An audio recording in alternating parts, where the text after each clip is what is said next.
In this video, I'll show you how to see and find your story archive on Facebook.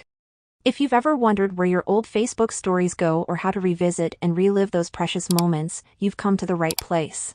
This works for both iOS and Android devices, so just follow my steps.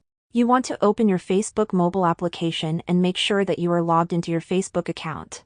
The next step is to click on the three lines, or the profile picture in the bottom right. When you open this menu, you're going to see a little gear icon at the top right of the screen, so tap on it. This is going to open our Facebook mobile settings. Let's scroll all the way down until you find this Your Activity section. And then open this activity log. Now tap on Archive. And then find the Story Archive and click it. What this will do is it will open your Facebook Story Archive and you will be able to see the stories which you've shared on Facebook in the past, and you can relive those memories. Thank you so much for watching, and I'll see you in the next video.